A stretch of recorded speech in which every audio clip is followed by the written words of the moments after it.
Good morning students. I Chetna Sharma. कैसे हैं आप सब? आई होप आप सब बहुत अच्छे होंगे।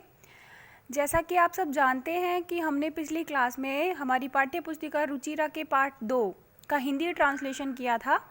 आज हम इसी पार्ट 2 के हार्ड वर्ड्स यानी कठिन शब्द और क्वेश्चन आंसर्स करेंगे। तो सबसे पहले हम कुछ शब्दार्थ देख लेते हैं। देखो, सबसे पहले है कस्मिश्चित। कस्मिन प्लस चित। कस्मिश्चित का अर्थ होता है किसी। क्षुधार्त है। क्षुधा प्लस आर्त है। क्षुधार्त का अर्थ होता है भूख से व्याकुल। अंतरे बीच में। निगूढ़ो भूत्वा छिपकर। सिंह पद पद्धति।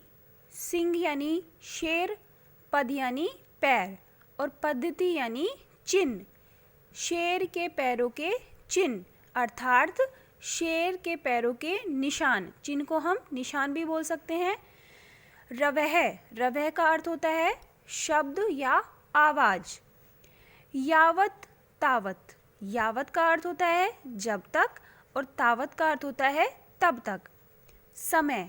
समय का अर्थ होता है शर्त। यानी हम सब समय का अर्थ टाइम से जानते हैं, लेकिन यहाँ इस पाठ में समय का अर्थ दिया गया है शर्त से।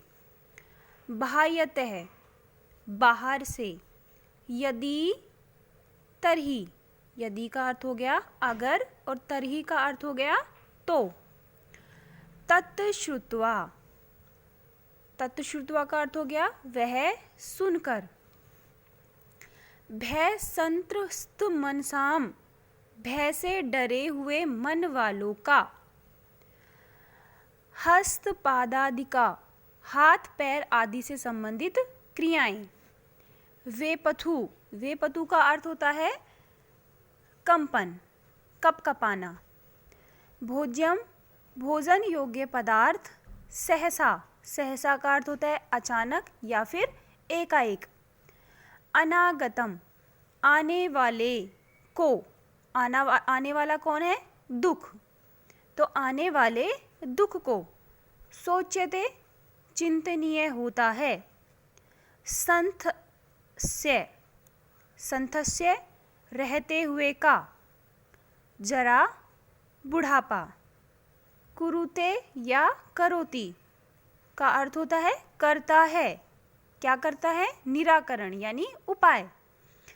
और बिल्लश्य का अर्थ होता है बिलका या फिर गुफा का। तो ये हमारे शब्दार्थ थे जो इस पाठ के अंदर आए हैं। आप सभी को इन शब्दार्थों को अपनी उत्तर पुस्तिका में लिखना है और लिख करके उनको याद करना है। अब हम इसी पाठ के का अभ्यास कार्य करते हैं। सबसे पहले है एक पदेन उत्तरम लिखत। एक पद में उत्तर लिखिए। यानी यहाँ पर जो प्रश्न दिए गए हैं इनका हमें एक पद में उत्तर लिखना है। सबसे पहला प्रश्न है सिंहस्य नाम किम। शेर का नाम क्या था? खरन खरह। गुहाया स्वामी के आसीत। गुफा का स्वामी कौन था? गुफा का स्वामी कौन था हमने पाठ में पढ़ा है। आप सभी जानते हैं गुफा का स्वामी कौन था। दधी पुच्छे नाम श्रृंगाल। दधी पुच्छ नामक का गीदड़। नेक्स्ट क्वेश्चन है सिंह कस्मिन समये गुहाया समीपे आगत। शेर कस्मिन समये किस समय गुहाया समीपे आगत गुफा के समीप आया। किस समय आया था? सूर्यास्त समय। सूर्यास्त के समय यानी शाम के समय शेर गुफा के समीप आया था। नेक्स्ट क्वेश्चन है हस्त पादादिका क्रिया केशाम न प्रवर्तन्ते। हाथ पैरों आदि से संबंधित क्रियाएं कब कार्य नहीं करती हैं या कब रुक जाती हैं? भय संत्रस्त मनसा। भय से या डरे हुए मन वालों की हाथ पैर आदि से संबंधित सभी क्रियाएं रुक जाती हैं। अगला प्रश्न है हमारा पूर्ण वाक्येन उत्तरतः। पूरे वाक्य में उत्तर दीजिए। अभी जो हमने 3-4 क्वेश्चन पढ़े थे उनके उत्तर हमने सिर्फ एक वाक्य में दिए थे। अभी हमें इन प्रश्नों के उत्तर पूरे वाक्य में देने हैं। सबसे पहला प्रश्न है खरन खरे कुत्र प्रतिवस्ति इसमें है। खरन खर नामक खरन खर जो सिंह था वो कहाँ रहता था? इसका आंसर है खरन खरे कस्मिंश्चित् वने प्रतिवसति इसमें है। कस्मिंश्चित् का अर्थ अभी हमने जाना था, क्या होता है? किसी। तो खरन खर किसी वन में, प्रतिवसति इसमें रहता था। नेक्स्ट क्वेश्चन, महती गुहाम दृष्ट्वा सिंहः किम अचिंत्यत? महान गुफा को देखकर, महती गुफा बड़ी गुफा को या महान गुफा को देखकर सिंहः किम अवदत सिंहः किम अचिंत्यत? शेर ने क्या सोचा? शेर ने क्या सोचा था बड़ी गुफा को देखकर? देखो, सिंहः अचिंत्यत, शेर ने सोचा, नूनम एतस्या गुहायाम रात्रो कोऽपि जीवः आगच्छति, निश्चय ही इस गुफा के अंदर रात को कोई जीव आता है। अत्रैव निगूढ़ो भूत्वा तिष्ठामि, इसलिए अतः का अर्थ हो गया इसलिए, अत्रैव यहीं पर ही, निगूढ़ो भूत्वा भी हमने अभी अभी जाना था। निगूढ़ो भूत्वा का अर्थ क्या होता है? छिपकर। तिष्ठामि यानी बैठ जाता हूँ, इसलिए यहीं पर ही छिप करके बैठ जाता हूँ। अगला क्वेश्चन है, श्रृंगालः किम अचिंत्यत? श्रृंगाल ने या गीदड़ ने क्या सोचा? श्रृंगालः अचिंत्यत, गीदड़ ने सोचा, अहो विनिष्टो अस्मि, अरे अस्मि मैं तो, विनिष्टो नष्ट हो गया हूँ, नूनम अस्मिन बिले सिंहः अस्ति, नूनम निश्चय ही, अस्मिन बिले इस बिल में, इस गुफा में, सिंहः अस्ति शेर है, इति तर्कयामि ऐसा मैं सोच रहा हूँ। तर्कयामि का अर्थ हो गया सोच रहा हूँ, तो इति तर्कयामि ऐसा मैं सोच रहा हूँ। तत् किम करवाणी, तो क्या करना चाहिए? यानी इसने सोचा कि मैं तो नष्ट हो गया हूँ या बर्बाद हो गया हूँ, क्योंकि निश्चय ही मेरी गुफा में एक शेर आकर के बैठ गया है, और अब मैं क्या करूँ? नेक्स्ट क्वेश्चन देखिए, श्रृंगालः कुत्र पलायते? श्रृंगाल गीदड़ कुत्र पलायते, कहाँ भाग गया? यानी जब उसको पता चला कि उसने गुफा में उसके बिल में शेर आकर बैठ गया है, तो वह कहाँ भाग गया? श्रृंगालः दूरम पलायते, गीदड़ दूर भाग गया। किम विचार्य सिंहः श्रृंगालस्य आवाहनम करोत्? किम विचार्य, क्या विचार करके, क्या सोच करके, सिंहः शेर ने, श्रृंगालस्य आवाहनम अकरोत् शेर गीदड़ का आवाहन किया। स बिले प्रविश्य मे भोज्यम भविष्यति, स वह कौन? श्रृंगाल यानी गीदड़। स बिले प्रविश्य बिल में प्रवेश करके, मे भोज्यम भविष्यति मेरा भोजन होगा। इति विचार्य ऐसा विचार कर, ऐसा सोचकर, सिंहः सहसा सिंहालस्य आह्वानम अकरोत् शेर ने अचानक गीदड़ का आवाहन किया। अस्या कथायां कस्य चातुर्य निरूपितम सिंहस्य श्रृंगालस्य वा? अस्या कथायां इस कथा में, इस कहानी में, कस्य चातुर्यम निरूपित है, किसकी चतुरता सिद्ध हुई?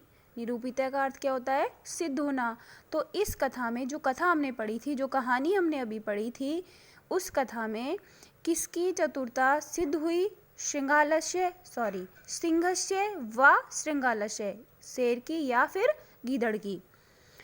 अस्या कथायां श्रृंगालस्य चातुर्यम निरूपित है, इस कथा में श्रृंगालस्य चातुर्यम निरूपित है, गीदड़ की चतुरता सिद्ध हुई। यतो ही क्योंकि स उसने स्वयुक्तिया अपनी युक्ति से, अपनी बुद्धि से, सिंहस्य चाले विफलम अकरोत् शेर की चाल को असफल कर दिया। तो हमने जो कथा पढ़ी थी, कहानी पढ़ी थी, उसमें गीदड़ की चतुरता सिद्ध हुई है, चतुराई सिद्ध हुई है, क्योंकि उसने क्या किया? अपने विवेक से, अपनी बुद्धि से गीदड़ की चाल को, शेर की चाल को असफल कर दिया।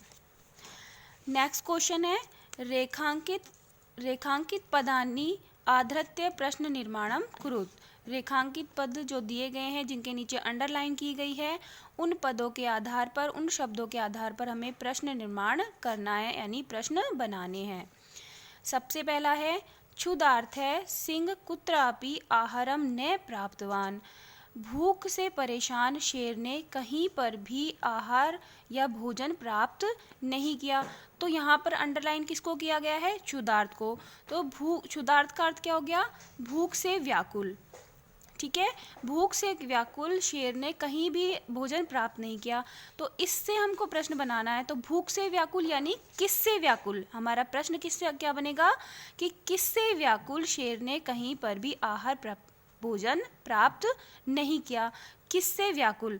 किससे व्याकुल? भूख से व्याकुल। तो भूख से व्याकुल के लिए यदि हम प्रश्न निर्माण करते हैं तो इसका उत्तर आ जाएगा कीदृश है, यानी किससे व्याकुल, किससे परेशान। दधि पुच्छ नाम श्रृंगालः गुहाया स्वामी आसीत। दधि पुच्छ नाम का गीदड़ गुफा का स्वामी था। तो किस नाम का गीदड़ गुफा का स्वामी था? तो किस के लिए क्या आ जाएगा? किम।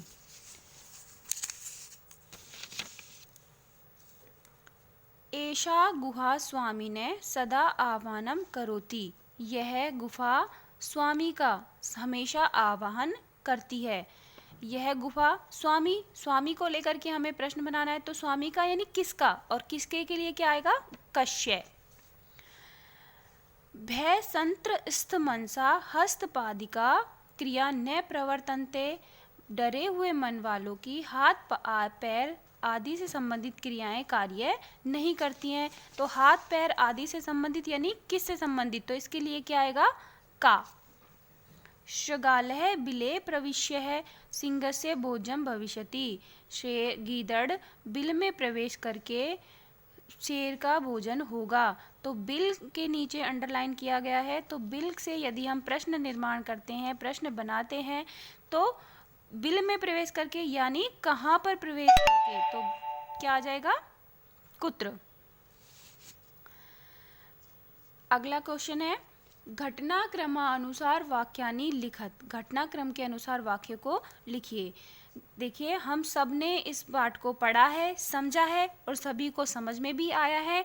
तो अब ये जो वाक्य 1 से लेकर के 7 वाक्य जो दिए गए हैं, इन वाक्यों को आपको घटना के अनुसार लिखना है। घटना यानी कौन सा वाक्य पहले हुआ, कौन सी घटना पहले घटित हुई और कौन सी बाद में, इनको क्रम के अनुसार लिखना है। तो इस प्रश्न का उत्तर आप खुद करेंगे। पहले पाठ को पढ़ेंगे, उसकी हिंदी ट्रांसलेशन को अच्छे से समझेंगे। समझने के बाद इन सारे वाक्यों को घटनाक्रम के अनुसार अरेंज करेंगे।